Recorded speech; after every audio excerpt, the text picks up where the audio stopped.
días. Ánimo. Bueno, estamos iniciando la semana. Ya pasó la semana difícil.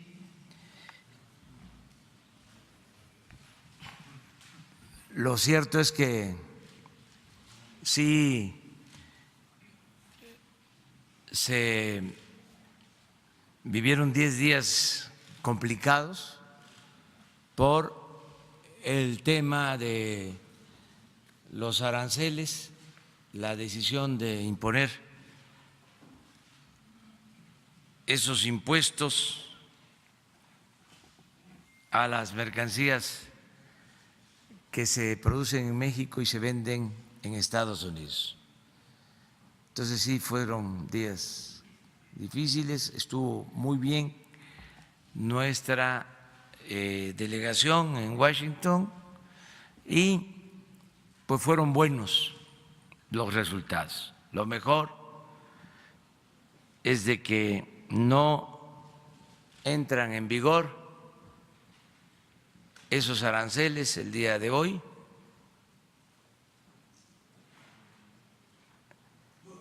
Y lo que cuenta en política pues es mantener principios y también los resultados. Entonces, Marcelo Ebrard va a exponerles sobre este asunto y antes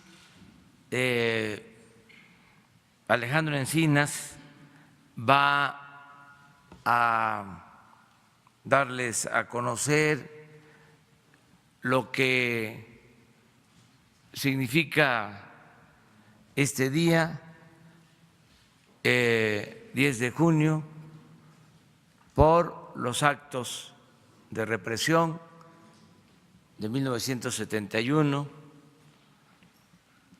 y cómo se recuerda este día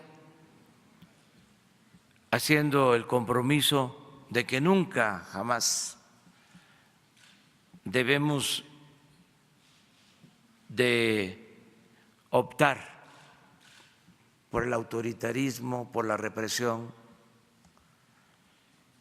que siempre tenemos que ser respetuosos de la libertad de expresión, de la libertad de manifestación, del derecho a disentir, de la pluralidad,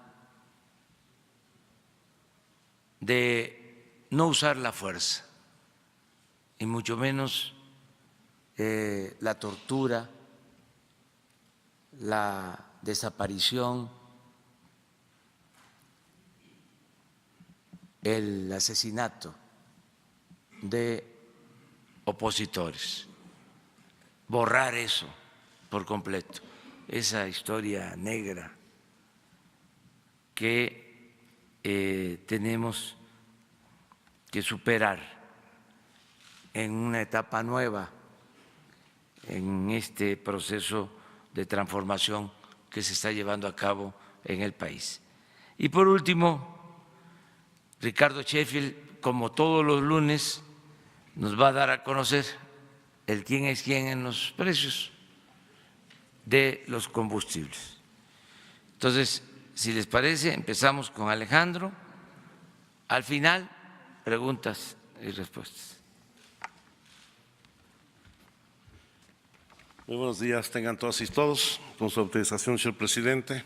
Pues efectivamente, el día de hoy se conmemora el 48 aniversario de ese trágico jueves de Corpus Christi del 10 de junio de 1971.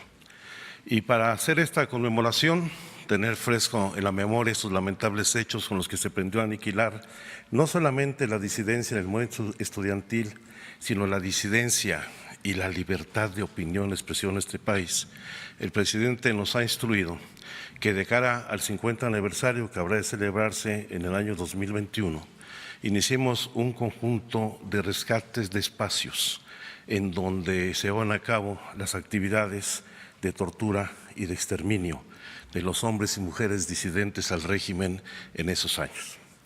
Por supuesto, son muchos y algunos han ido cambiando a lo largo del tiempo, algunos han sido demolidos, otros afectados por los terremotos que hemos sufrido aquí en la ciudad, otros se han vendido a particulares, pero tenemos una buena serie de estos inmuebles que lamentablemente fueron parte de la historia de terror de la Guerra Sucia.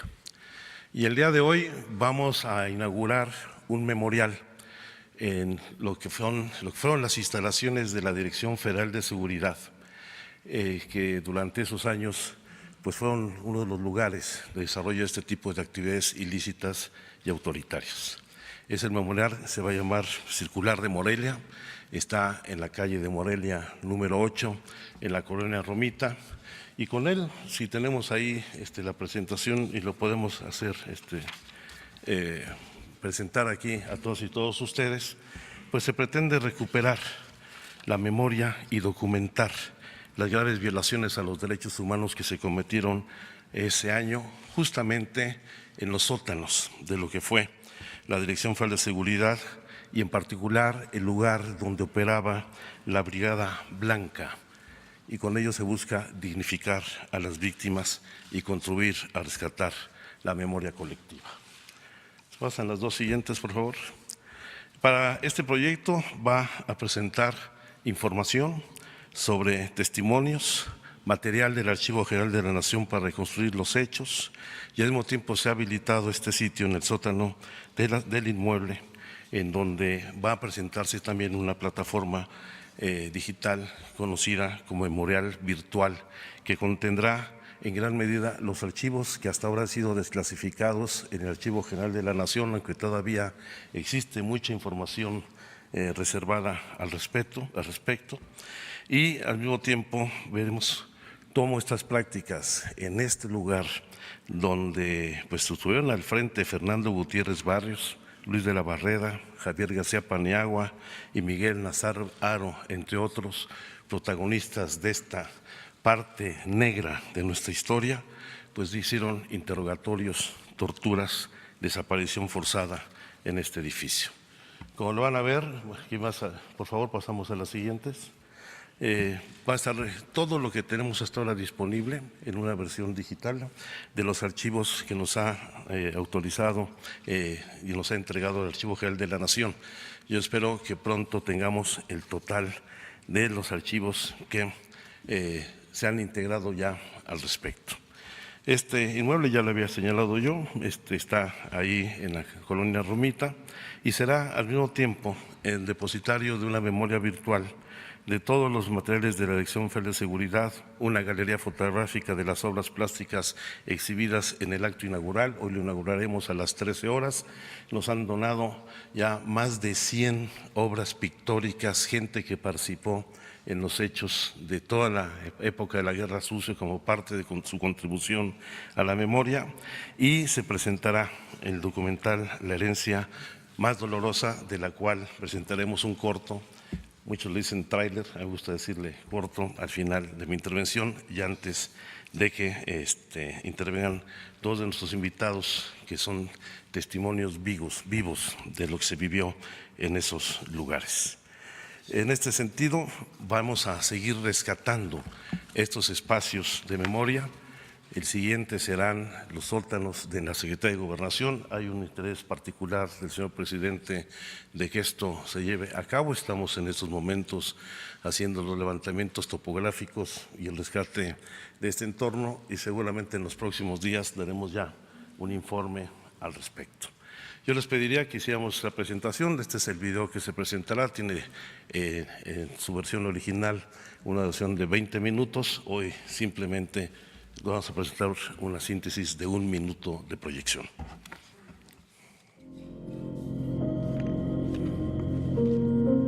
La desaparición forzada es un fenómeno que se ha dado en muchos países latinoamericanos. Muy por encima de todos los demás está México. Se torció la ley, se torció el propósito del Estado en su obligación de garantizar la seguridad y la justicia para la población. Empujaron a muchos jóvenes, como en otros países de América Latina, a tomar las armas. Me agarran, me esbozan, me cubren la cabeza. De pie frente a una pared y amarrado de las manos. Me suben por un elevador bastante estrecho. Y hasta así permanecía todo el tiempo.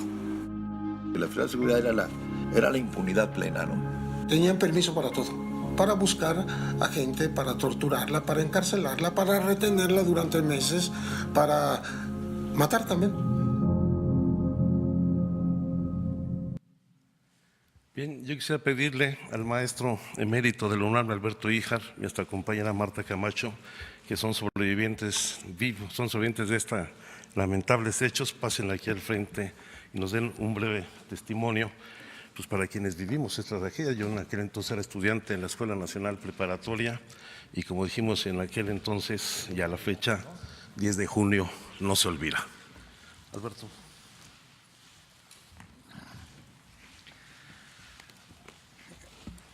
Se trata de liquidar ese nombre ignominioso de guerra sucia para, en cambio, mostrar la historia dialéctica de México, que no es solo la historia del Estado y las constituciones, sino las luchas populares que desde Yanga en la colonia, Guadalupe Victoria, el primer presidente de México que conservó su nombre guerrillero, y así está registrado en la historia, y los combatientes populares que le siguieron. Esto entonces es la historia de México, esa historia dialéctica de constante relación de estos movimientos desde abajo y a la izquierda para ir construyendo la nación. El memorial que hoy se inaugura, no me gusta memorial porque es muy gringo, el sitio de la memoria es entonces el primero de una serie que habrá que descubrir los espacios públicos en donde estuvimos secuestrados, torturados, inhabilitados para saber dónde estábamos y hasta la sobrevivencia de algunos, como los que estamos presentes, y la liquidación y desaparición de centenares que ni siquiera supieron dónde estaba. Enhorabuena entonces por ese principio de reconocimiento, resultado de la lucha de numerosas organizaciones de familiares, desde luego la primera Eureka y su huelga de hambre histórica de madres de familia frente a Catedral, las luchas de Josefina, la esposa del doctor Martínez Soriano, y las que han seguido con el Centro PRO, con el Centro Francisco de Vitoria y las numerosas organizaciones que nos manifestamos y que todo el tiempo trabajamos para conseguir que no haya más presos políticos, que aparezcan los que no son desaparecidos, sino tienen rostro, tienen nombre, y es necesario que sean presentados vivos. Y esto incluye el fin a la impunidad y el castigo a los culpables. Ni perdón ni olvido, la lucha sigue. Buenos días, soy Marta Alicia Camacho Loaiza, académica de la Universidad Autónoma de Sinaloa. Junto con mi esposo fuimos desaparecidos el 19 de agosto de 1977, después de torturas inimaginables de todo tipo. Mi esposo fue ejecutado extrajudicialmente, obviamente no nos entregaron su cuerpo ni nada. Yo fui obligada a parir en medio de golpes un hijo, 40 días después de estar detenida. De los casos de Sinaloa, mi caso, por llamarlo de alguna forma, es el que tiene más evidencias. Les he dado nombres, domicilios, en la FEMOS, que de nombre muy largo, pero de alcances nulos. Y hasta la fecha es increíble que de Sinaloa es el caso que tiene más elementos y todavía no logramos ni justicia, ni el rescate de la memoria, porque nos cerraron de nuevo los archivos del AGN, ni nada. Aquí la justicia transicional parece que está con los ojos cerrados o no existe, porque tenemos testimonios, yo les di nombres, hasta los domicilios de los perpetradores y todavía no alcanzamos justicia. Esperamos que en esta ocasión sí podamos alcanzarla. Y me uno también a lo que nos comenta el maestro. Vivos se los llevaron, vivos los queremos, justicia, ni perdón ni olvido.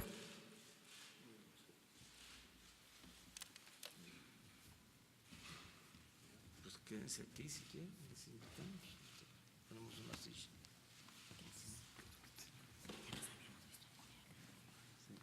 A ver si no hay una silla, por favor, para que nos acompañe. Gracias.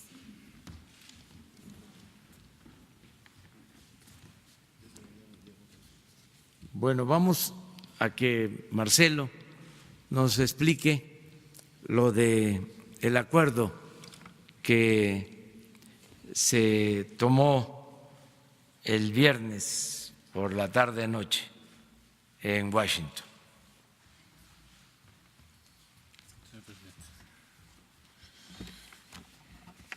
Buenos días. Con su permiso, señor presidente, señoras y señores invitados, colegas. Bueno, informar respecto a los acuerdos llegados con Estados Unidos a la administración Trump.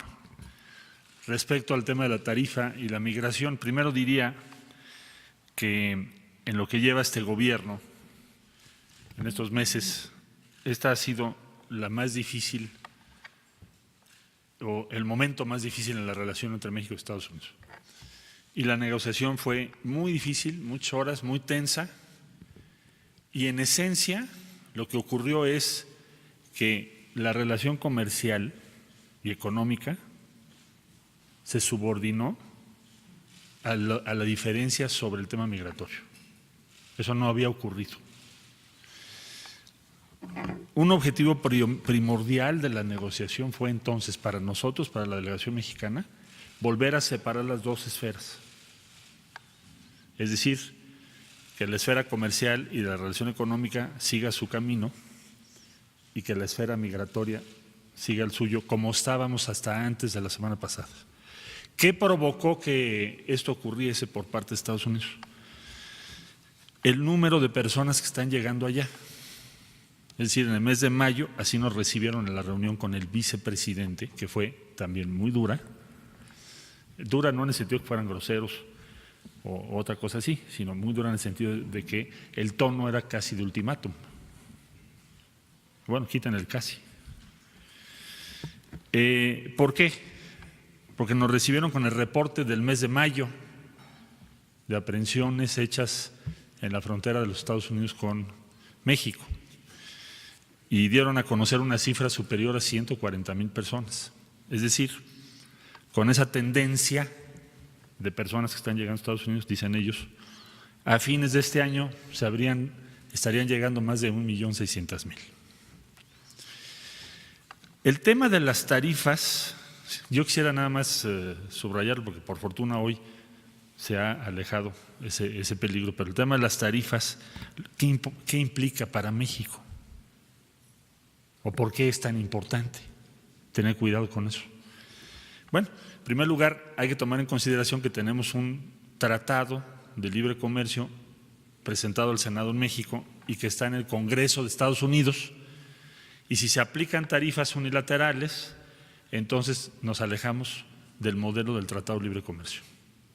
Es decir, ¿qué podría seguir en una guerra comercial? Pues que no se aprobase o no entre en vigor o deje de estar en vigor, cualquiera de las tres, un acuerdo de libre comercio con México. Y entonces todas las inversiones que tengamos previstas en México tendrían que tomar en cuenta eso. Estimamos que entrar a una guerra comercial nos va a costar a México ¿qué? ¿Cómo lo podríamos traducir para nuestra vida personal? Bueno, en primer lugar estimamos como incrementar el IVA de golpe 10% en términos de tus condiciones de vida.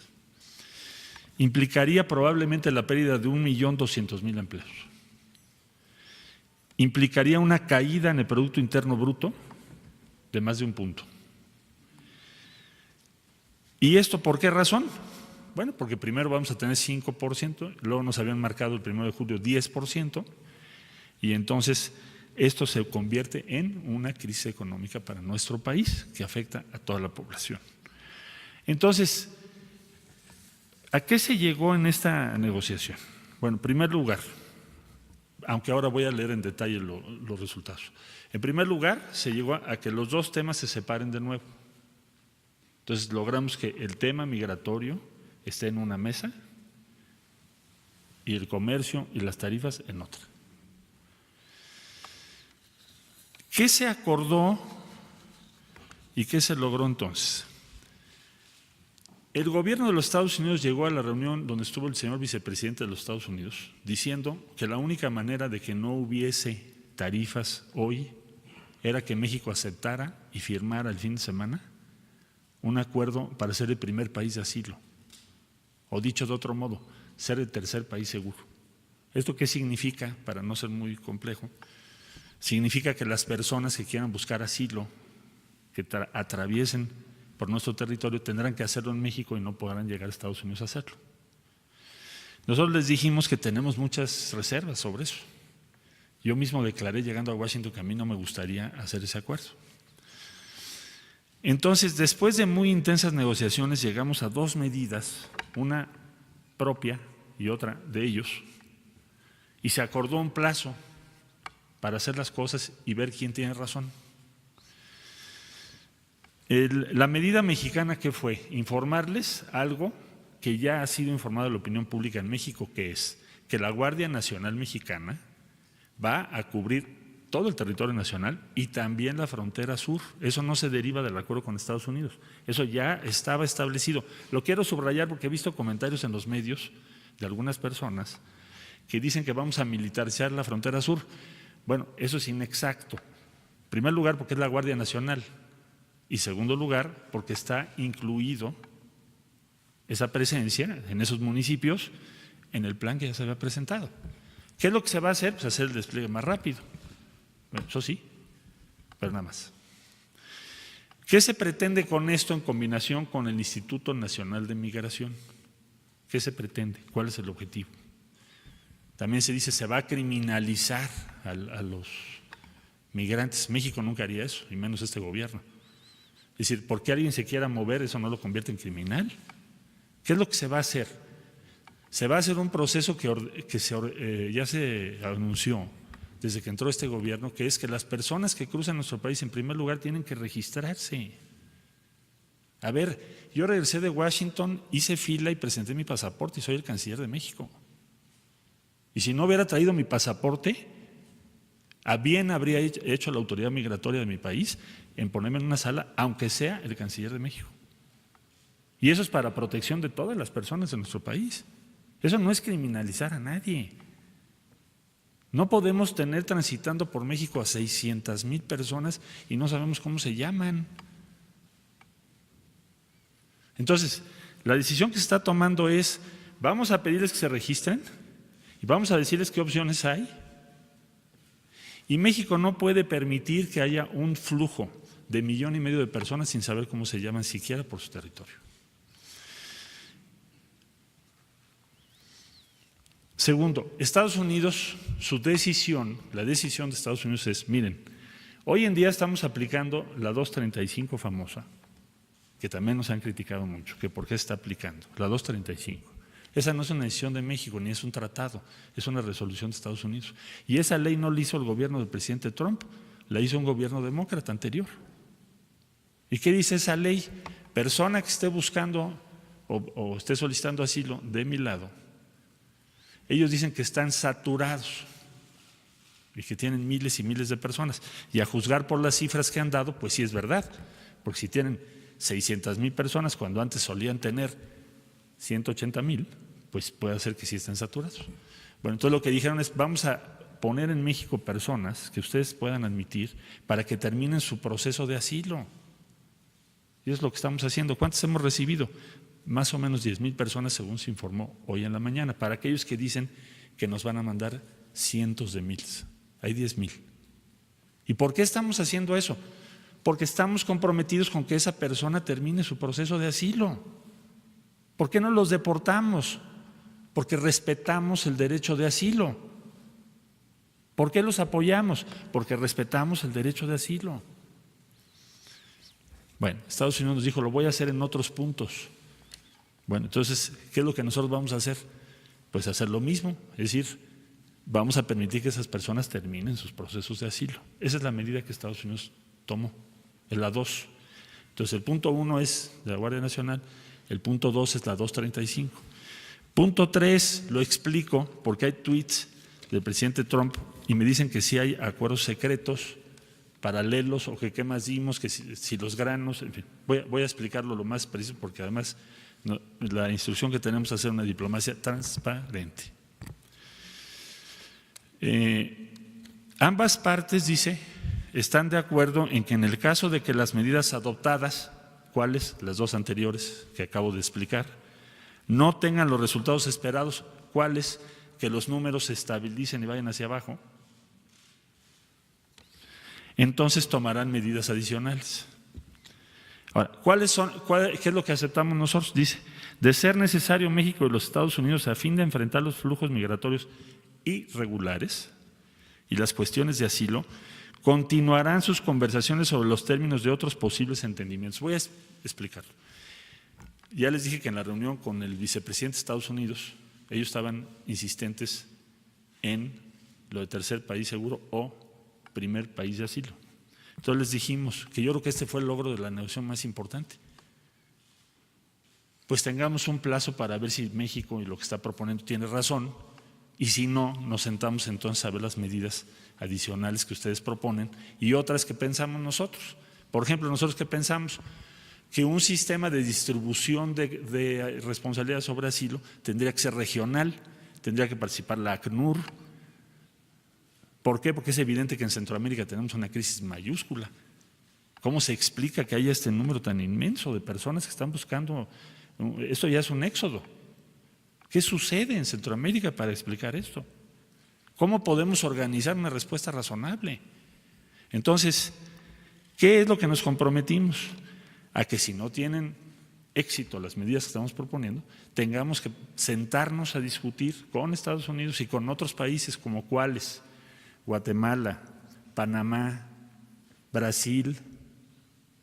¿Por qué? Porque a Brasil llegan los extracontinentales, Panamá porque ahí llegan cubanos y haitianos, Guatemala porque ahí pasan los hondureños y salvadoreños. Es un sistema regional. Entonces, ¿eso qué quiere decir? Bueno, nosotros confiamos en que las medidas que hemos propuesto tengan éxito, pero si no lo tienen, sí vamos a tener que participar en una discusión de ese tipo. No lo estoy ocultando. ¿Qué implicaría eso y por qué dice hoy el presidente Trump en un tuit que habría que presentarse al Congreso en México esos cambios? ¿Por qué dice eso? Porque se le dijo, yo se lo dije incluso, no a él, pero sí al vicepresidente, a los demás. México, si acaso estas medidas no funcionan y tuviéramos que participar en un modelo regional como el que acabo de explicar, tendríamos que presentárselo al Congreso. Es decir, yo tendría que ir al Senado de la República y decir al Senado de la República, oigan, las medidas que tomamos no funcionaron y lo que nos están proponiendo los americanos es esto y esta es la discusión. ¿Y qué podemos hacer y qué no podemos hacer? O sea, no es una decisión del Ejecutivo, tendría yo que verlo con el Senado de la República. Entonces, a eso se refiere. Esta declaración conjunta está firmada y sellada por nosotros. Esta es la que leí yo el día viernes. Y todo lo que se derive de esto yo les voy a estar informando puntualmente. ¿Cuándo o en qué fecha se va a hacer la evaluación? Dentro de 45 días. Aquí dice concluidas y anunciadas en un periodo de 90. Entonces, a los 45 días tenemos que sentar las partes y decir, bueno, ¿tuvo éxito o no tuvo éxito? Si no tuvo éxito, ¿qué vamos a discutir? Y entonces ya yo informaría en detalle qué es lo que se va a discutir si es que no tenemos éxito. Pero evidentemente nuestro propósito es tener éxito. Ahora, otra discusión de nunca acabar, pero que finalmente acabó y se asentó, fue el compromiso del 18 de diciembre que firmamos con el Departamento de Estado, porque esa es la posición esencial de México, que se mandó en una carta al presidente Trump, que es ¿cuál? Que la única solución plausible y razonable es que hagamos un plan de desarrollo integral, mismo que ya se presentó, yo lo llevé a la Casa Blanca. Ya fuimos a Alemania, Alemania ya lo respaldó, el canciller alemán. España ya emitió un comunicado que lo respalda también. Entonces, Estados Unidos dijo, voy a invertir 5.8 billones de dólares, de los cuales se han anunciado 350 millones de dólares en un proyecto en El Salvador, en el que estuvo ya presente el actual presidente de la República de El Salvador. Ese es el primer proyecto que se deriva de esto y de las gestiones de Salvador, claro está, directamente con Estados Unidos. Entonces, lo que queremos es esto, este punto que para nosotros es obvio, pues para los Estados Unidos, si pudiera, pues lo sacaban, ¿no? Pero aquí está también acordado por ellos y es público. Entonces, ¿qué ganamos? Resumen. Primero, pues no hay tarifas hoy. No hay una amenaza de tarifas en 90 días, o en 45, o en 30. Punto 2, migración se separa de comercio. Regresamos cada cosa a su mesa. Si se juntan las dos, para nosotros es peligroso. Punto 3, en materia migratoria, lo que estamos nosotros tratando de demostrar es que lo que nosotros proponemos es mejor que otras alternativas que existen, por supuesto. Pero tenemos que demostrarlo, tenemos que convencer, persuadir. Y debo decir que es la primera vez, cuando menos en lo que yo he visto, que las tarifas no se aplican. Porque normalmente el presidente Trump anuncia las tarifas como un instrumento de política y es muy raro que las quite. Ha habido casos, pero casi siempre las imponen y después negocias. Aquí el peligro ¿cuál era? Que ahorita estuviéramos con tarifas y de todas maneras tener que discutir el tema migratorio. Eso no se dio. Y finalmente, que tenemos la oportunidad de demostrar que tenemos razón. En un tiempo, no indefinido. Pero ese tiempo lo convenimos mutuamente. Ellos querían que se firmara el domingo otra cosa, totalmente diferente. Pero eso es lo que está aquí. No hay ninguna otra cosa que no sea esto que acabo yo de explicar al mayor detalle posible. Día 45 es la evaluación y si no logramos los resultados, tendríamos que participar en discusiones para un acuerdo que incluya el retorno de solicitantes de asilo bajo una perspectiva regional. Bueno, es todo un tema técnicamente, pero solo quería yo informarles que esto es exactamente en lo que estamos. Muchas gracias y desde luego en las preguntas estoy a sus órdenes. ¿Abrimos ya las preguntas o hay otro? ¿De una vez o esperamos a quién? Vamos. Es que si no luego se les pasa. Bueno, empezamos de izquierda a derecha. Allá atrás, por favor. Ahorita, en un segundo. Sí, buenos días. Canciller, preguntarle por un lado, bueno, que nos explicara lo de los productos agrícolas a que se refiere el presidente Trump y por otro lado, no se ganó solamente tiempo con estos 45 días, ¿será suficiente para disminuir los flujos migratorios? ¿Hasta cuándo se va a desplegar ya la Guardia Nacional para empezar con esta seguridad o si ya empezó? Y ¿qué es lo que veríamos?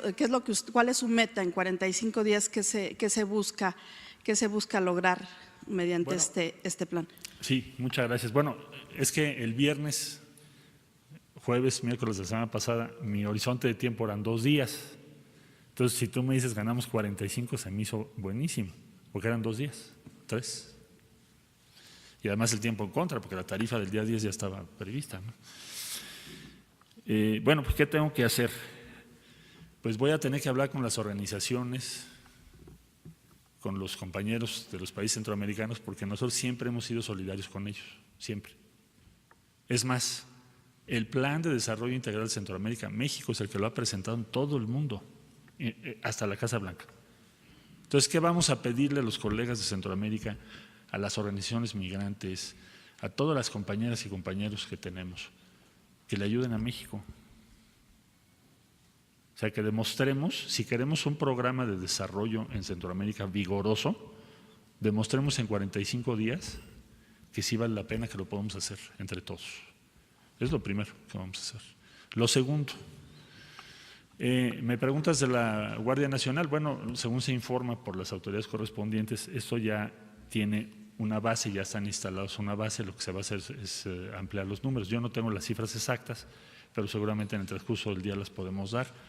Y el despliegue más importante tendrá que ser de migración, que son los que tienen la facultad principal. La función de la Guardia Nacional pues, será de apoyo, complementar a los agentes de migración, pero también tendrá que haber otra serie de actividades que ya iremos anunciando, que vamos a ver con el señor presidente en el transcurso del día de hoy, que tienen que ver con atención de salud, educación y otros temas. ¿En 45 días se busca disminuir o se el busca flujo mostrar migratorio? que funciona, tiene que disminuir, porque si vuelve a aumentar, a ver, el mes de abril fueron 110,000, si no mal recuerdo, y el mes de mayo fueron 140,000 o algo así. Entonces el número ha ido creciendo muchísimo, con lo cual se vuelve un tema mayor en Estados Unidos. Y nada más preguntarle por el tema de los productos agrícolas también. Mira, yo creo que él se refiere, porque no existe fuera de esto que acabo de explicar, quiero ser muy claro, fuera de esto que yo acabo de explicar, no hay ningún acuerdo de ninguna especie que no se haya dado a conocer. Todo esto que estoy diciendo se dio a conocer desde el viernes, solo que lo estoy detallando, ¿no? Pero eso es lo que acordamos, es decir, es un acuerdo migratorio. Lo comercial no está en este documento. Ahora, ¿a qué se refiere? Yo creo. ¿Qué está pensando él? Nosotros dijimos en la mesa, a ver, el impacto de la tarifa es de 5%. Esto lo presentamos oficialmente. La caída del Producto Interno Bruto sería de 1.12 puntos este año. Las exportaciones caerían entre 7.7 y 22.1%, pero igualmente las importaciones.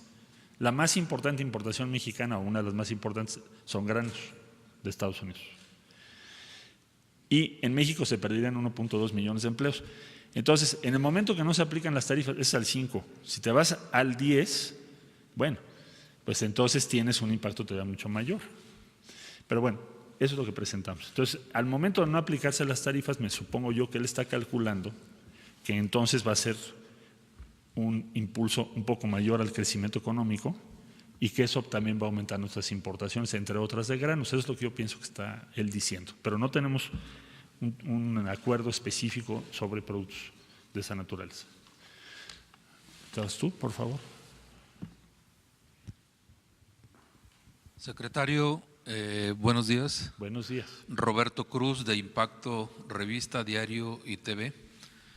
Acaba de mencionar usted que se separaron los temas de migración y de comercio. Me supongo que entonces también se separó el de seguridad.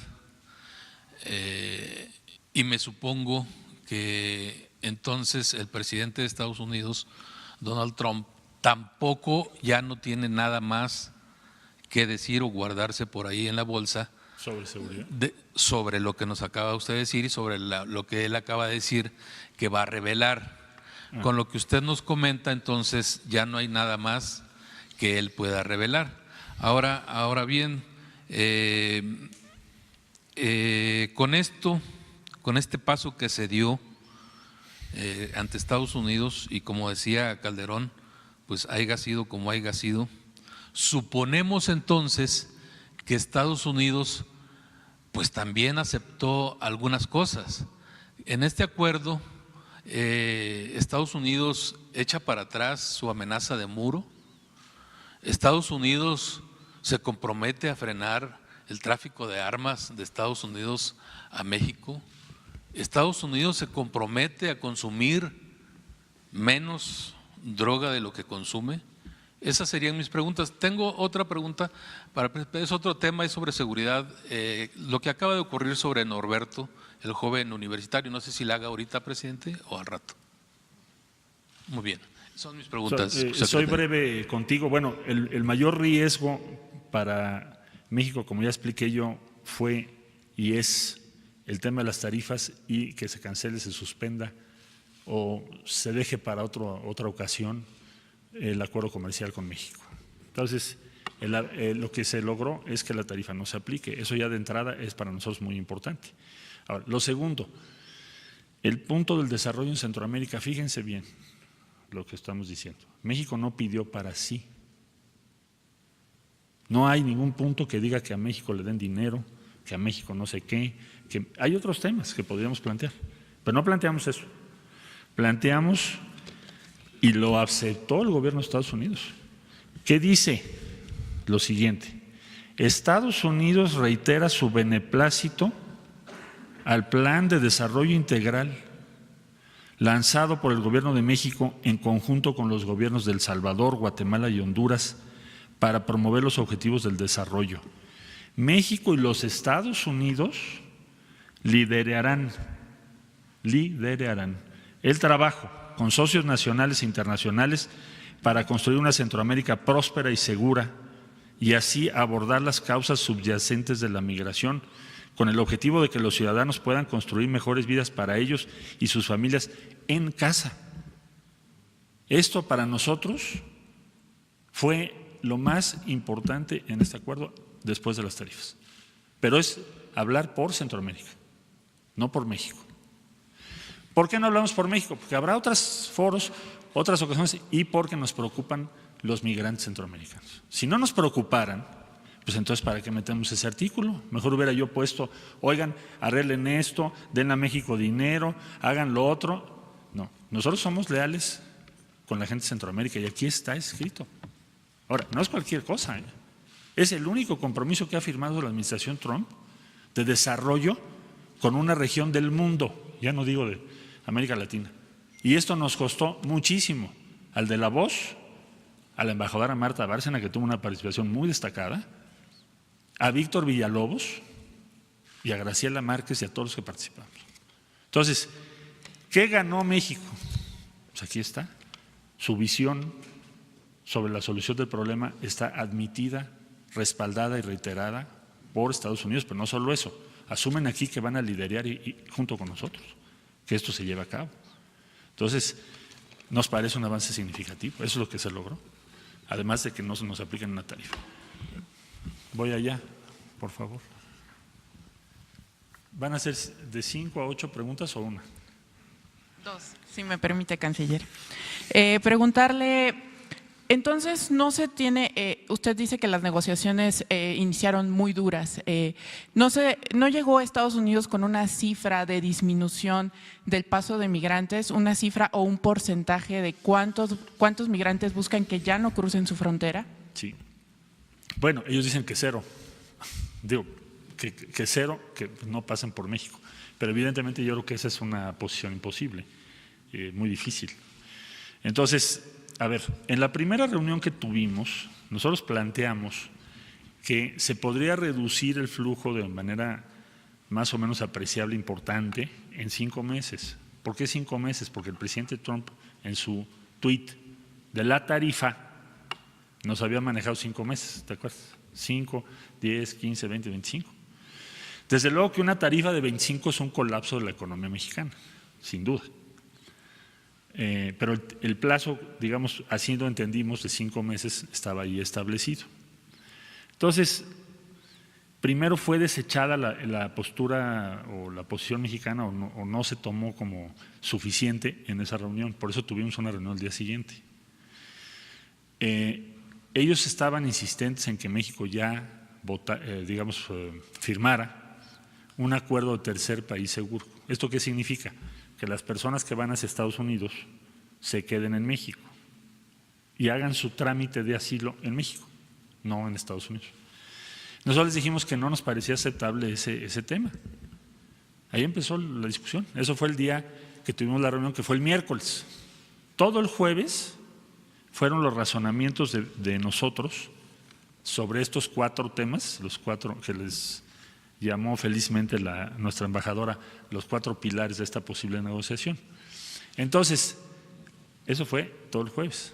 Hasta el viernes dijimos, bueno, a ver, aquí hay una cosa.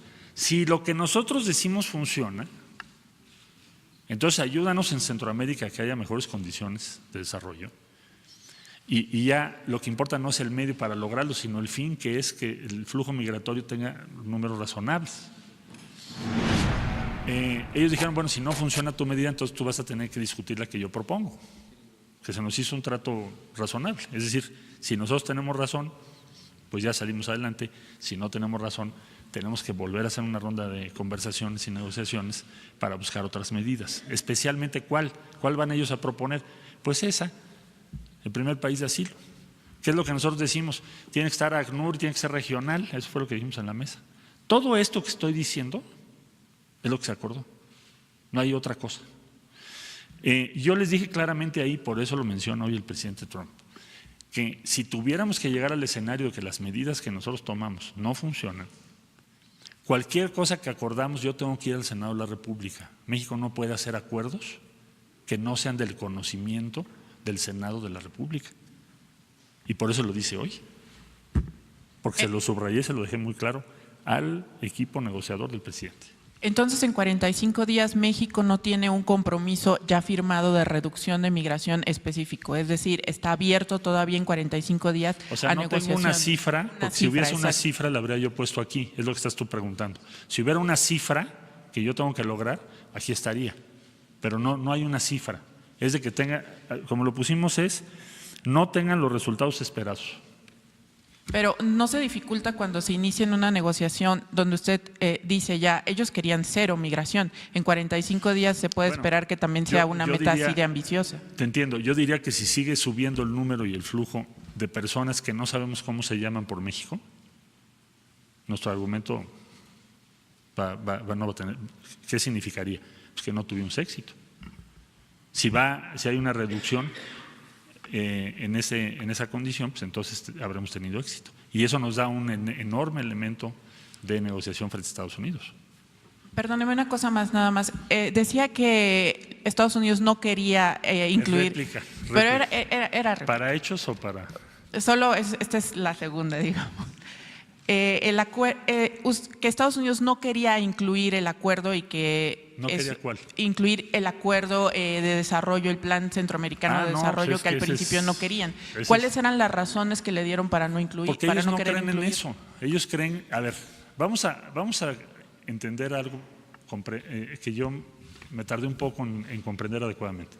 Es decir, el gobierno de Estados Unidos hoy piensa que no debe haber ningún migrante que llegue. Esa es su tesis política y es su posición. Desde luego que nosotros tenemos una idea muy diferente, pero ese es el gobierno de ellos, es el que está en el poder. Nosotros que nos firmen, suscriban, respalden que hay que hacer una inversión en Centroamérica para darles opciones a las personas que están migrando por pobreza, pues es una cosa totalmente distante a la forma en que ellos piensan. Por eso lo considero un avance importante en la negociación, y no porque simplemente yo haya estado ahí, sino porque a mí me dijo el presidente, si tú haces un acuerdo donde esto no esté, yo no lo acepto. Y tampoco acepto que el sábado o el domingo se firme nada del tercer país seguro. Y si tú llegas a un acuerdo de plazo es tu responsabilidad y la asumo. Ahora, lo que hay que hacer es tener resultados y persuadir. Ahora, yo sé que es bien difícil, pero por lo pronto lo logramos. El viernes, a estas horas diríamos, híjole, nos van a aplicar las tarifas el lunes. Pero finalmente lo logramos. Esos 45 días son oro molido para México. Si les parece 2 más, porque si no ya no me va a invitar el presidente. Acá, ¿por qué? ¿Y luego tú? Sí.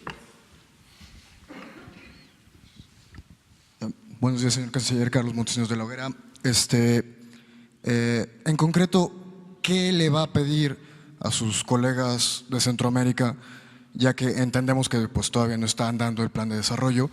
¿Qué va a plantear usted para que se solidaricen con México?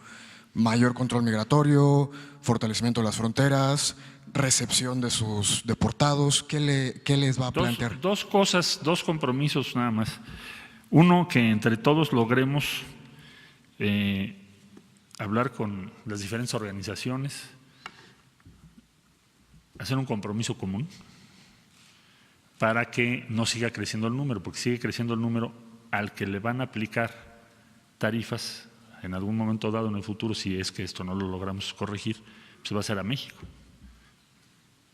Entonces necesitamos su solidaridad. Claro que con cada país tendremos que comentar las cosas. Yo no estoy pidiendo medidas coercitivas, no estaría yo pensando en eso.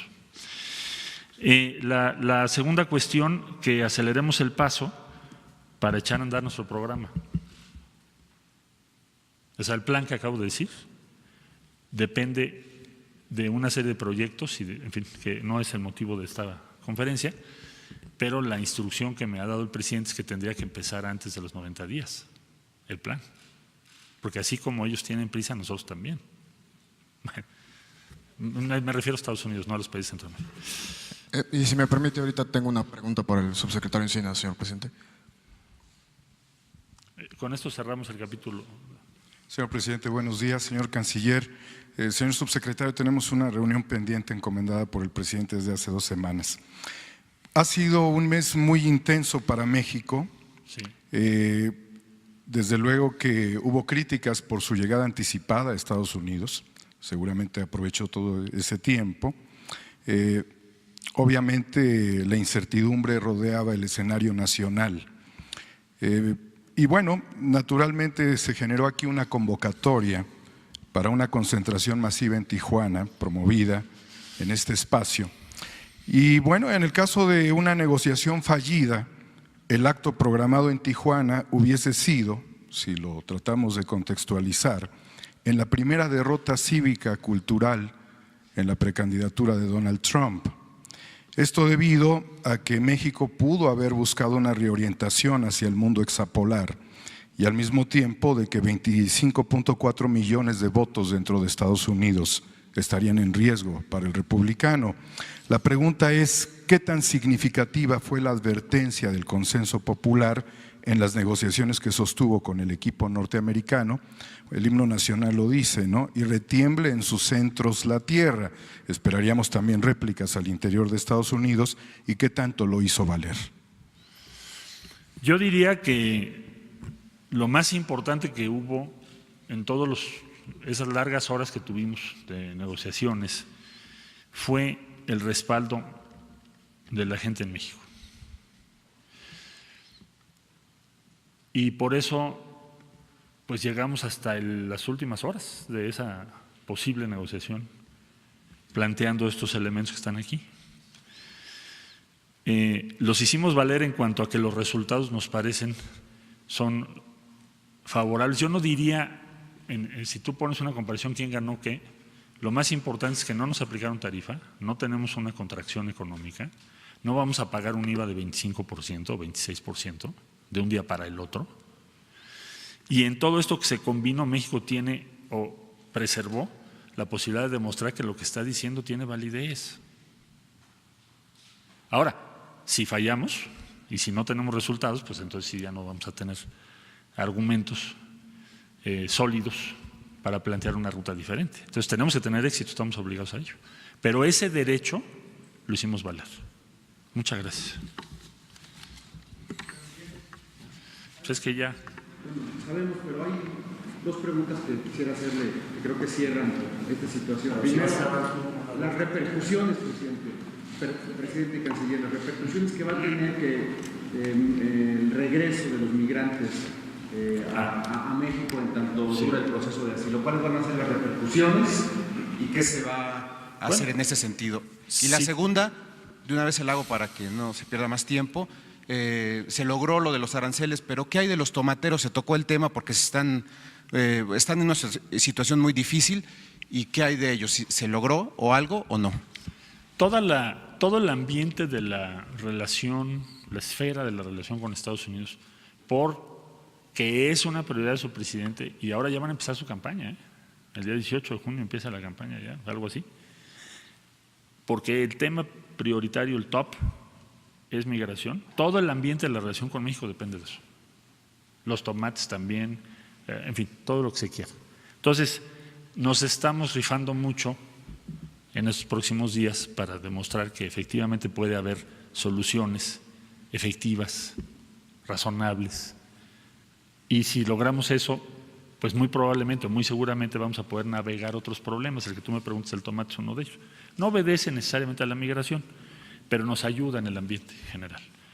¿Cuáles van a ser las repercusiones? Bueno, si tenemos éxito, pues el número de personas que estén esperando su asilo en México va a decrecer. O sea, si tienes éxito en cuanto al flujo se reduzca, que podamos hacer programas para que las personas o se queden en el sur de México o se queden en sus países, pues entonces vas a recibir cada vez menos de estos 10,000 que ahora están en México. Entonces vamos a prepararnos para poderles ofrecer pues trabajo y condiciones favorables para ese tiempo, esa estadía que puede ser larga, pero si tenemos éxito no tiene por qué crecer ese número. Este es un acuerdo que empieza a correr a partir de hoy, no se refiere a los que ya llegaron. Entonces, si tenemos éxito en lo que vamos a hacer, pues el número tiene que ir a la baja, tiene que ser un número razonable, que no nos genere un problema mayor en el norte del país. Muchas gracias. ¿Cuánto dinero se va a destinar para atender a los migrantes aquí en México, en la frontera, mientras esperan el asilo de Estados Unidos? Y también, ¿en qué ciudades fronterizas se van a concentrar los migrantes? Mejor. Mira, vamos a tener reunión con el día de hoy, intercambio de información y demás, con las autoridades norteamericanas para que no te dé una respuesta a la ligera. Si me permiten, en cuanto tengamos la respuesta de las autoridades norteamericanas de en qué puertos de entrada van a hacer esto y cuándo y en qué cantidad, se las compartimos inmediatamente para no hacer una cosa especulativa ahorita. Muy bien. Bueno, pues vamos con Ricardo y al final, si hace falta, yo contesto algunas preguntas. Ya ahora muy pocas porque está todo. Buenos días, señor presidente. Buenos días a todas y a todos. Como se puede constatar el día de hoy, la administración que encabeza el presidente Andrés Manuel López Obrador pone atención a que no se olvide el pasado, que haya perspectiva de futuro, pero también que se cuiden los detalles del hoy, como este programa de quién es quién en las gasolinas, en donde el precio más alto en gasolina regular lo encontramos en Veracruz, el más bajo, lo encontramos el más alto en Bahía de Banderas, Nayarit, a 21.15, el precio al público por litro, 3.17 de margen, y el más bajo, Veracruz, con 17.57 centavos el litro, con 49 centavos de margen. En la gasolina premium, el precio más alto en el país, 23.13 el litro de premium, con un margen de 3.10 por litro, y el más económico lo tenemos en Veracruz, también la misma gasolinera, a 18.57 litro, con 18 centavos de margen. En el precio del diésel, 21.85, el más alto en Aguascalientes, con un margen de 3 pesos 70 centavos, y el más económico con un precio al público de 19 pesos con 30 centavos el litro de diésel, un margen de 54 centavos. Si lo vemos acumulado por marcas, los tres tipos de combustibles, tenemos los precios más altos que se mantuvieron igual que la semana pasada, por cierto, que es Chevron, Arco y Shell, y los tres más económicos, La Gas, Lodemo y Orsan. En general, estabilidad en el mercado, porque los precios muy similares a la semana pasada, con poca variación. En las acciones de verificación, en esta semana no encontramos ningún rastrillo como la semana pasada, que está en proceso la denuncia que se presentó ante la Fiscalía General. Se hicieron las 125 verificaciones y cabe hacer notar que 46 verificaciones se realizaron con la asistencia y el apoyo de la Policía Federal Preventiva, en donde 5 gasolineras, y pasan al siguiente, 5 gasolineras no volvieron a permitir en segunda ocasión la verificación. Cuando fuimos solos no lo permitieron, volvemos ahora acompañados de la Policía Federal Preventiva y ahora realizamos 41, pero 5 nos vuelven a impedir la verificación. Estas 5 gasolineras que nos impidieron por segunda ocasión la verificación es una en Tamuín, San Luis Potosí, 2 en Hermosillo, Sonora, y 2 en Guaymas, Sonora. Estas 5, el viernes pasado, ya presentamos escrito a Pemex para que, conforme al contrato con Pemex, les deje de vender combustible. Presentamos el escrito a la CRE para que pierdan la concesión, porque también se incumple con las disposiciones de la concesión, y además presentamos la denuncia en la Fiscalía General de la República para cualquier delito que hubiera que perseguir en este caso, y esperamos en esta semana se cumplimenten estas peticiones a la CRE, a Pemex y a la Fiscalía General de la República. En el tema de gas LP, el precio más alto por litro, que son los tanques estacionarios, lo tenemos en 11 pesos 42 centavos, con un margen de 6 pesos 9 centavos por litro, y el precio más económico lo encontramos en Santiago, Mihuatlán, Puebla, con un precio al público de 7 pesos 73 centavos, un margen de 2 pesos 29 centavos por litro para tanques estacionarios. Y en el caso de los cilindros, que la próxima semana presentaremos el resultado del operativo de verificación de las condiciones físicas de los cilindros, el precio más alto lo tenemos en Torreón, Coahuila, a 21 pesos 15 centavos el kilo, con un margen de 10 pesos 94 centavos. Siguen muy altos los márgenes en este tipo de presentación del gas LP. Y el más económico lo tenemos por kilo en Saltillo, Coahuila, a 14 pesos 59 centavos por kilo, con un margen de 3 pesos 98. Y si vemos el conjunto de las principales distribuidores de gas LP en el país, los precios más altos los tiene Grupo Pagasa, Tomsa y Grupo Nieto, mientras los más económicos podemos constatar que los tiene Grupo Mavarac, Humberto Garza y Gascom. Es todo, señor presidente. Muchas gracias.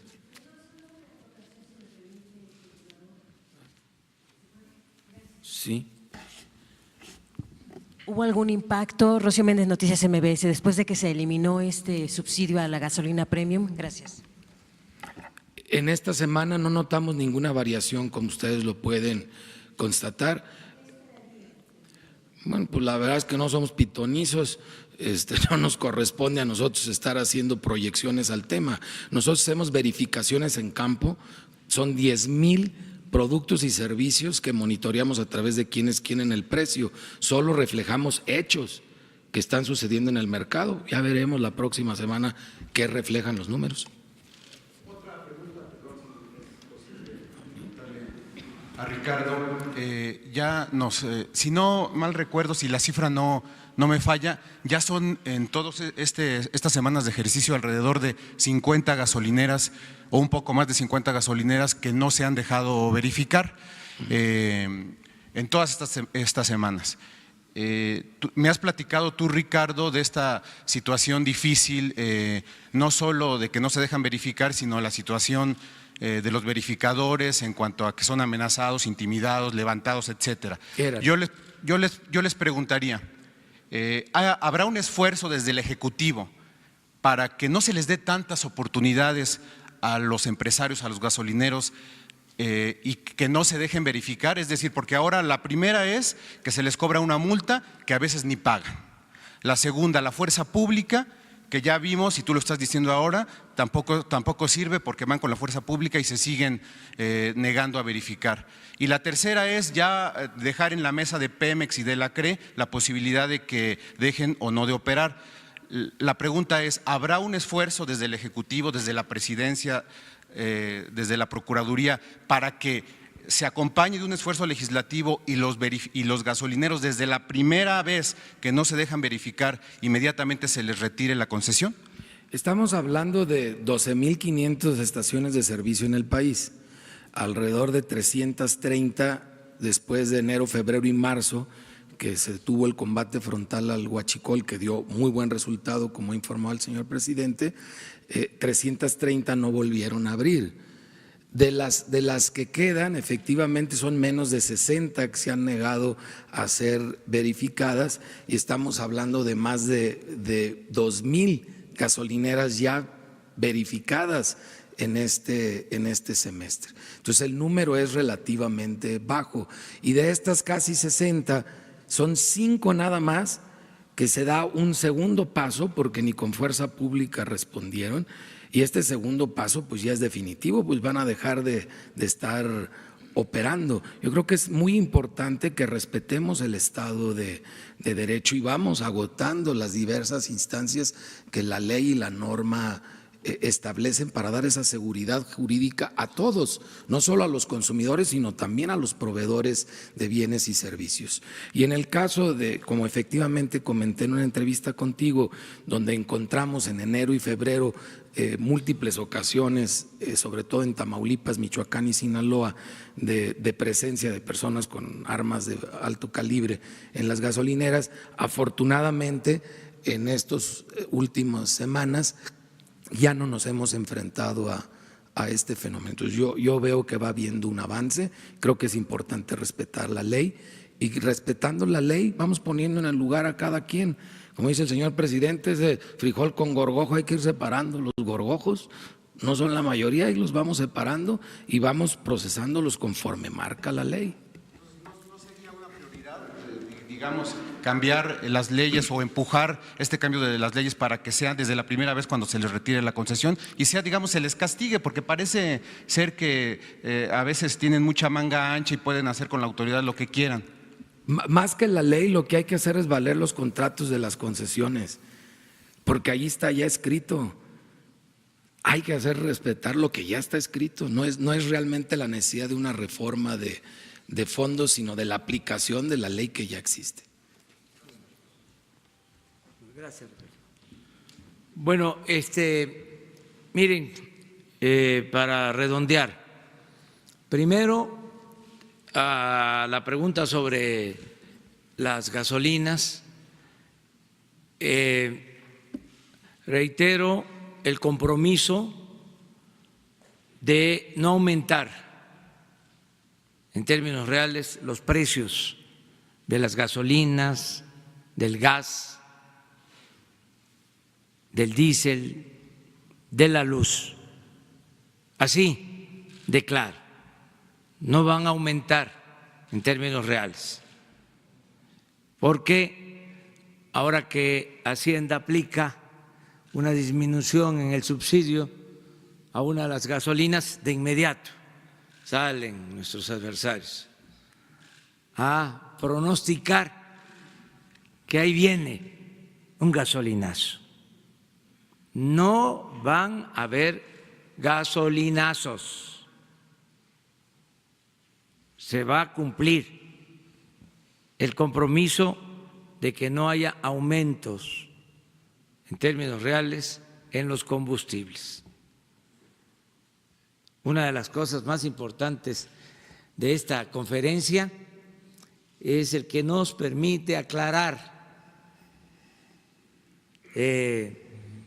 rumores, calumnias, todo lo que inventa el conservadurismo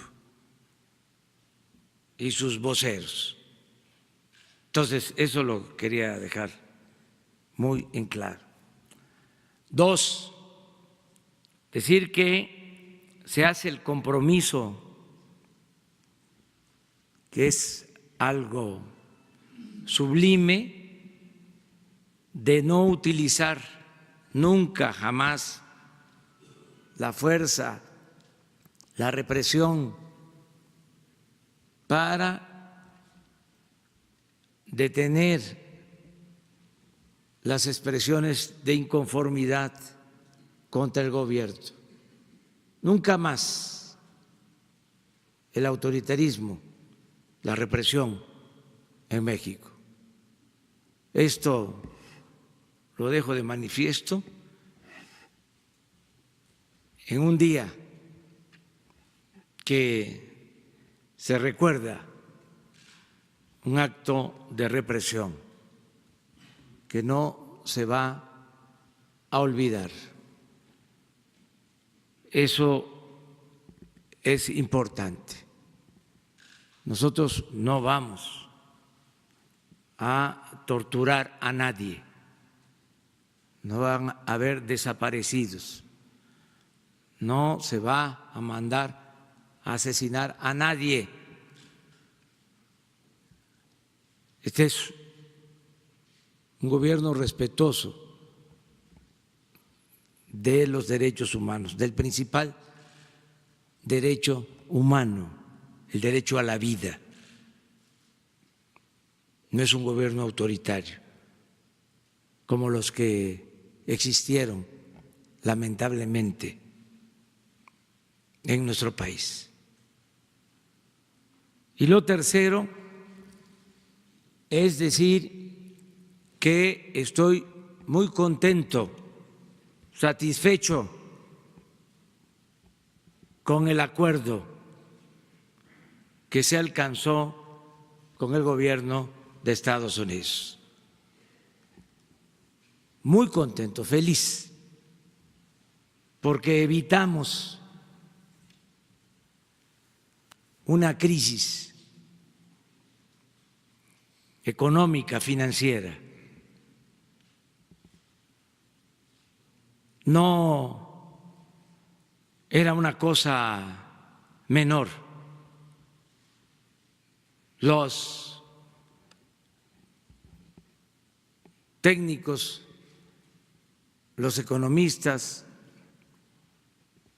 hasta los que no nos ven con buenos ojos, sabían del impacto que iban a tener los aranceles, la aplicación de estas medidas unilaterales injustas en todos los factores de la economía, todas las variables macroeconómicas. Y desde luego, en cuanto a la afectación en inversiones, en empleos, todo esto se evitó. Por eso estoy contento. Es cosa de imaginar cómo se estaría iniciando esta semana con la aplicación de aranceles.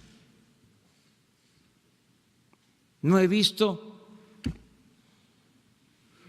porque no he tenido tiempo, pero voy a revisar el comportamiento de los mercados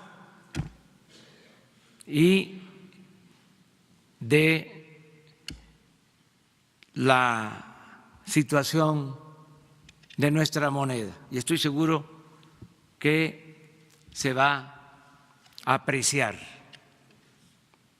a partir de este acuerdo. Ahí está. Del viernes a la fecha, como 40 centavos ganó nuestro peso. La política son principios, pero también eficacia,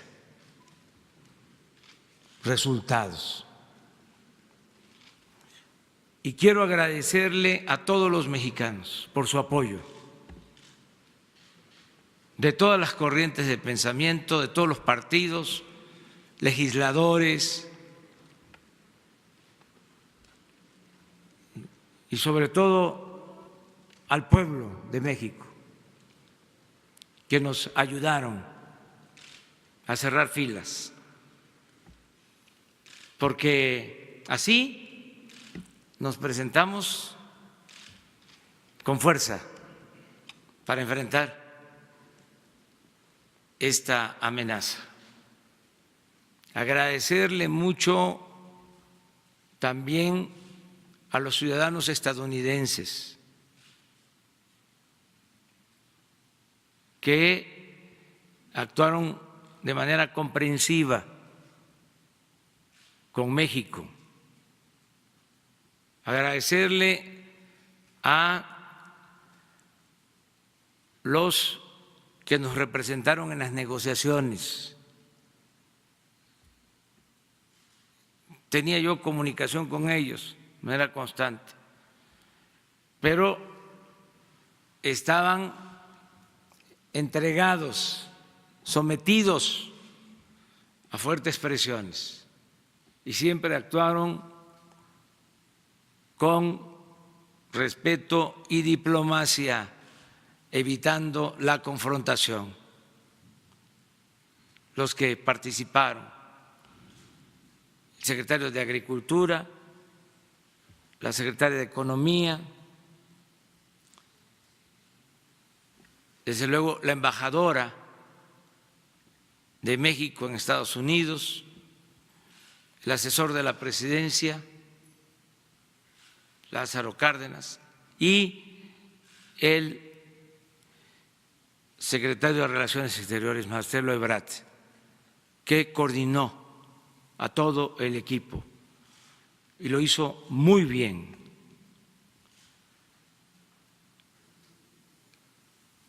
Agradecer también a los que participaron en la negociación por parte del gobierno estadounidense, porque escucharon, no se cerraron, hubo encuentros, según me informa Marcelo, en ocasiones respetuosos, con actitudes respetuosas, pero ríspidas. Y a pesar de eso, nunca dijeron, ya no queremos hablar con ustedes, que es muy importante el diálogo, siempre hablar ante cualquier situación. Yo tuve que, confieso, rehacer mi discurso el viernes. El discurso que iba yo a pronunciar el sábado era distinto al que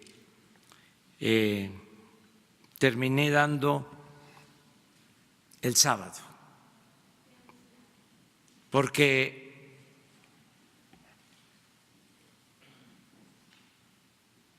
así como el gobierno de Estados Unidos, en ejercicio de su soberanía, había tomado una decisión y tenían ellos ya, tengo información, borradores para la aplicación de tarifas, de aranceles. Nosotros estábamos preparados. Y lo quiero resumir en un fragmento que le pedí ahora a Jesús que sacara de mi discurso de Tijuana, el que terminé dando a conocer, y a ver si lo ponemos.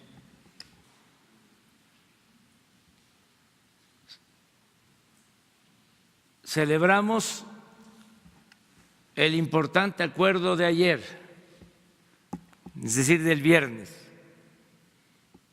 porque se nos estaba colocando en una situación muy difícil, muy incómoda,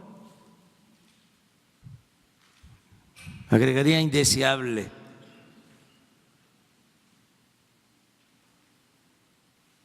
La de tener que aplicar a ciertas mercancías de Estados Unidos las mismas medidas,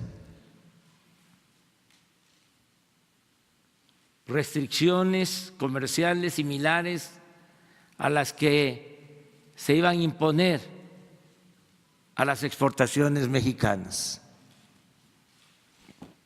Sí está claro, ¿verdad? Confieso que a título personal, como persona, como ciudadano, rechazo los actos de represalia y la ley del talión.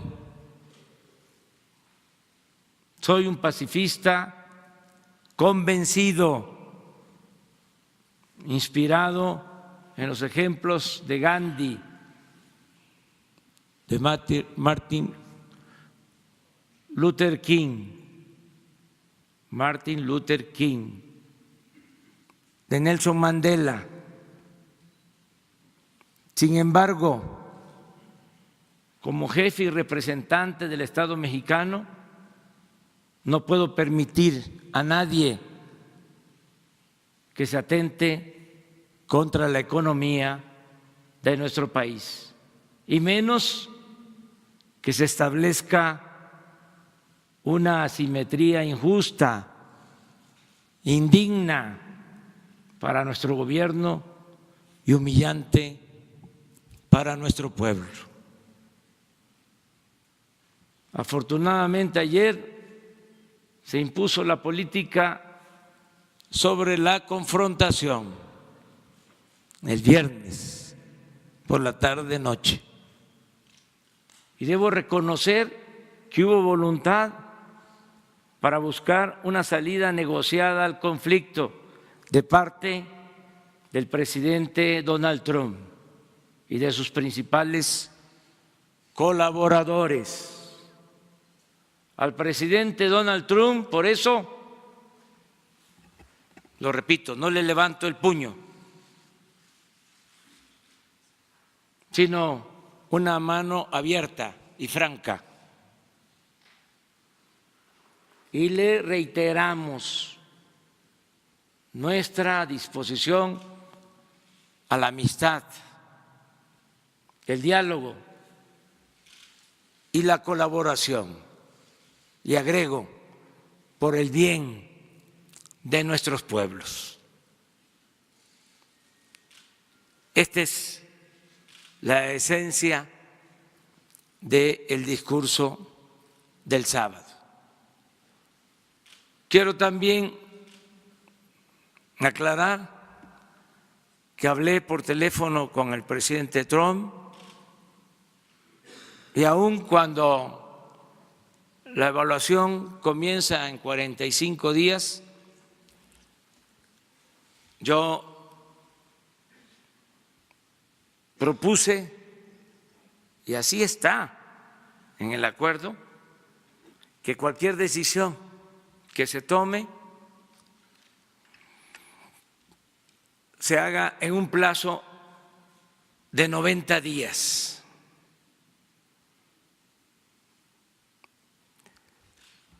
Esto es importante y es demostrar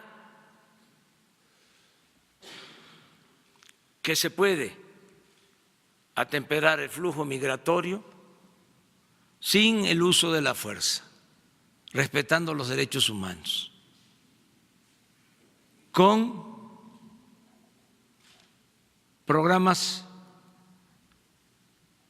de apoyo a la producción y al empleo para que la gente no se vea obligada a emigrar, que la migración sea opcional, no forzada. Esa es nuestra apuesta.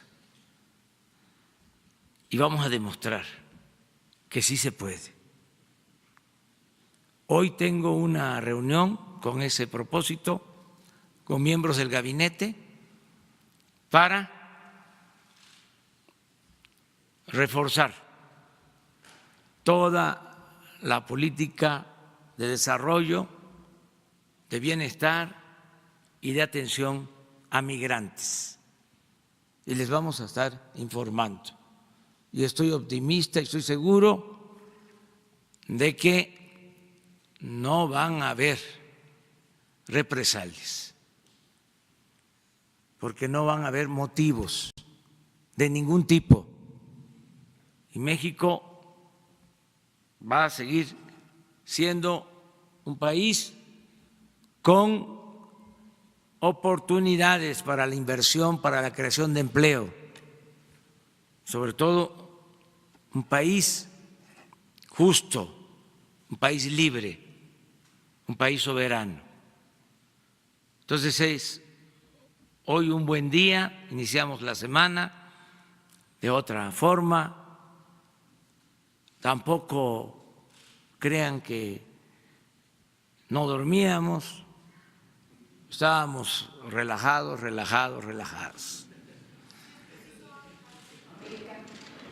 Sí, es preciso, pero la verdad, estoy muy bien representado por Marcelo Ebrard en todo lo que es política exterior. ¿Qué le dijo el presidente Trump a la llamada? Sí, ¿qué le dijo? Pues que había optado por el acuerdo. Nosotros celebramos esa postura y hablamos de los 90 días y quedamos en comunicarnos en 90 días para esperar resultados. Y yo estoy seguro de que vamos a salir bien. México es un país con mucho prestigio en el concierto de las naciones y nuestro pueblo se portó a la altura de las circunstancias. El pueblo de México es mucha pieza.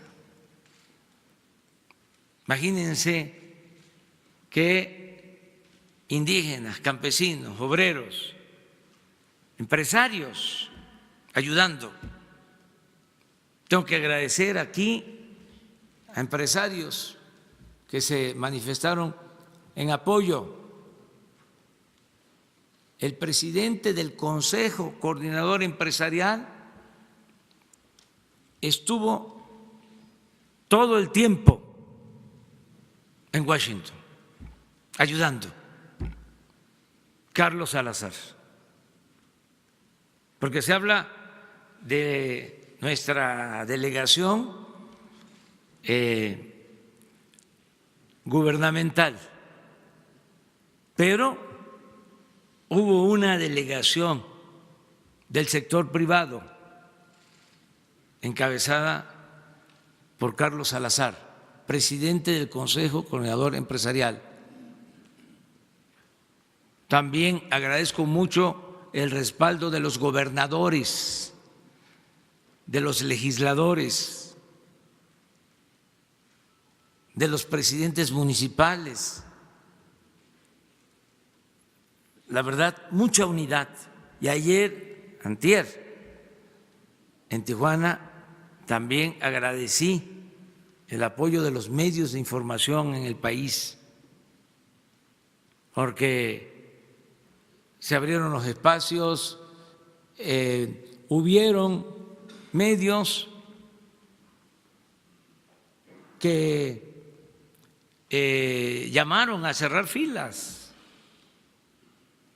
a pesar de diferencias, porque la patria es primero.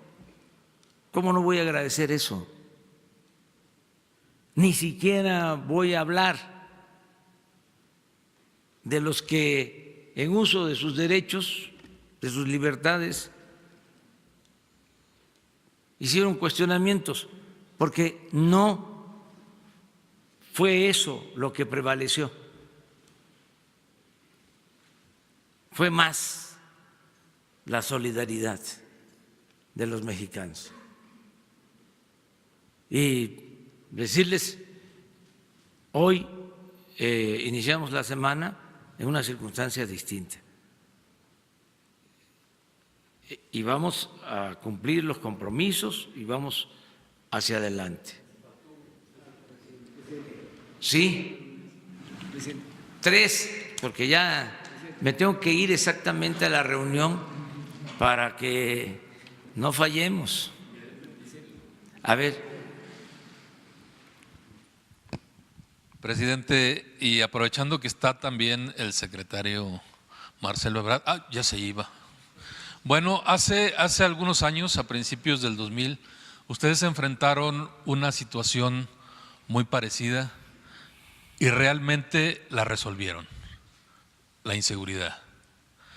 Hoy encontraron el cuerpo del joven Norberto Ronquillo, secuestrado hace una semana. Era alumno de la Universidad del Pedregal.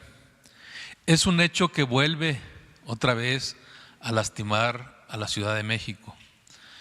Y la pregunta es, presidente, si no es momento ya de recomendar para la Ciudad de México, para la capital mexicana, otra vez una mano dura como aquella que implementaron ustedes, digamos tipo Rudolph Giuliani, una especie de cero tolerancia contra la inseguridad en la Ciudad de México, con delitos que han ido al alza, delitos que ha mencionado usted al margen del crimen organizado. No es necesario ya una intervención del gobierno federal, tipo recomendación. Recordemos esos años cuando realmente en la Ciudad de México bajó el crimen organizado en cuestión de delitos de fuero común. Sí, estamos trabajando. Esa es una asignatura pendiente, el garantizar la paz y la tranquilidad en el país y en la Ciudad de México. Y estamos ocupados y preocupados. Lamentamos mucho estos casos, nos duelen, lo digo de manera sincera. Y estamos trabajando para que haya paz, para que haya tranquilidad. Y vamos a tener resultados cada vez mejores, porque se está actuando. Y en efecto, cuando estuvimos en el gobierno de la ciudad, se logró reducir la incidencia delictiva y se mantuvo durante mucho tiempo. Los gobiernos que yo encabecé, luego con Alejandro Encinas, luego con Marcelo Ebrard, ahí están los resultados. Bajaron los homicidios, secuestros, robo de vehículos, robos en general y desgraciadamente en los últimos tiempos, no en todo el gobierno anterior, en el Distrito Federal, ahora Ciudad de México, no en todo, en los últimos años se descuidó la atención en materia de seguridad y aumentó la incidencia delictiva. Por eso ahora se tiene más problemas, pero ya se está atendiendo. La jefa de gobierno todos los días, Claudia Sheinbaum, está trabajando en esto, está haciendo lo mismo que hacíamos y que seguimos haciendo ahora en el gobierno federal. Todos los días se está reuniendo temprano para atender esta demanda justa de los ciudadanos, de que haya tranquilidad en la Ciudad de México y en el país. En eso estamos. Dos más.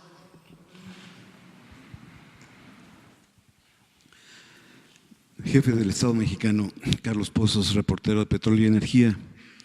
Algunos mexicanos se sienten orgullosos por la manera que se llevaron a cabo estas negociaciones con Estados Unidos. Algunos otros más quieren saber qué otras estrategias, acciones de las que se han hablado aquí para evitar que se repita este tipo de incertidumbres con Estados Unidos u otros países y saber, presidente, hoy por hoy, en una escala del 1 al 100, ¿qué condiciones hay para la firma del TECMEC? Bueno, hoy les decía, tengo una reunión terminando con el gabinete casi por completo, por entero, para la implementación del plan que nos permita cumplir los compromisos y evitar en el futuro cualquier amenaza de imposición de aranceles. Y estoy seguro de que vamos a tener buenos resultados. Y también puedo decir, respetando la autonomía del Senado, porque el Poder Legislativo es independiente, pero hay un ambiente político muy favorable, yo diría inmejorable, para que se ratifique en el Senado el Tratado de Libre Comercio entre México, Estados Unidos y Canadá. Tengo la información que en una semana van a tener ellos un periodo extraordinario al que ya convocaron y me han informado que el primer tema que se va a tratar es el de la ratificación del tratado. Y puedo asegurar de que en una semana o la semana próxima se va a ratificar por parte del Senado mexicano el Tratado de Libre Comercio. Esto va a ayudar también mucho. Lo vamos a hacer primero, con todo respeto, que en Canadá y que en Estados Unidos. Esto va a significar que estamos cumpliendo con los compromisos y va a ser una muy buena noticia en México y en el mundo. Terminamos con él. Buenos días. Hans Salazar de ZMG Noticias, Guru Twitter, Zócalo Virtual. Yo quiero preguntar, presidente, respecto a lo de hoy, 10 de junio. ¿Qué le respondería a la demanda de justicia por las represiones de, por mencionar solo 68-71, guerra sucia, con una acción concreta de su gobierno? ¿Tiene contemplado algo? Bueno, ya se ha comentado aquí la apertura de los espacios, el rescate de los espacios, pero respecto a la justicia concretamente que se está planteando.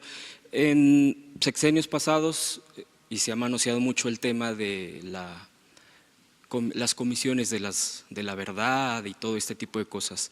¿Hay algún tipo de cambio al respecto para poder responder a esta demanda que se ha vuelto eterna de justicia para los desaparecidos, para los asesinados, etcétera? Y por último, en el rescate de los espacios que se ha comentado por parte del subsecretario Encinas, ¿está contemplado el campo militar número 1?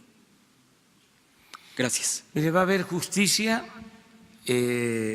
primero porque estamos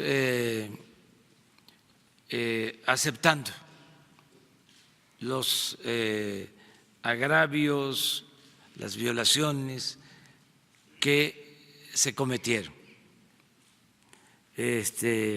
Segundo, porque estamos haciendo el compromiso de nunca más optar por el uso de la fuerza. Y tercero, porque se van a revisar las denuncias y se va a promover de que se castigue a responsables. No hay impunidad. En este gobierno se acaba, porque se acaba la corrupción y la impunidad. Entonces, Alejandro Encinas tiene esa encomienda y él podría ahora explicarles sobre esto de la justicia, de cómo lo están tratando y qué se está haciendo. Son muchos temas pendientes, pero en todos los casos no va a haber carpetazo, son expedientes abiertos.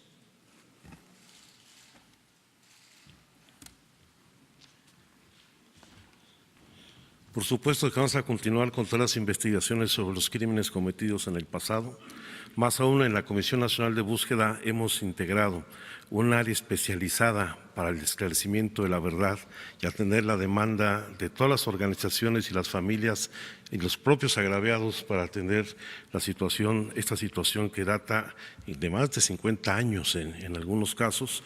Y en todos aquellos casos donde tengamos la posibilidad de acreditar las responsabilidades, de lindar las responsabilidades, vamos a proceder.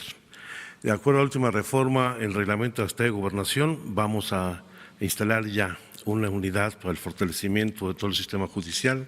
Dentro de esta estaremos discutiendo los temas vinculados con la justicia transicional y justamente es el área que estará encargada del conocimiento de la verdad de los hechos en el pasado. Sí. Los gobiernos anteriores quisieron cerrar el caso de los 500 desaparecidos en Guerrero. ¿Va a ser política de esta administración en este sentido? El fin de semana fueron liberados 15 presos políticos del SECOP, del Consejo de Ejidos y Comunidades Opositores a la Parota en Guerrero. ¿Se va a reunir usted con ellos? ¿Están pidiendo reunirse con usted? Ya tuvimos comunicación el mismo sábado, particularmente para generar las condiciones de que esta liberación no genere mayores tensiones en el municipio de Acapulco, particularmente en la región de Cacahuatepec y esta parte donde se encuentra el proyecto, se encontraba el proyecto de la Parota, y esperemos que esta liberación ayude a crear un clima de pacificación y entendimiento para no continuar con la confrontación entre las propias comunidades de esta región. Muchas gracias. Nos vemos mañana.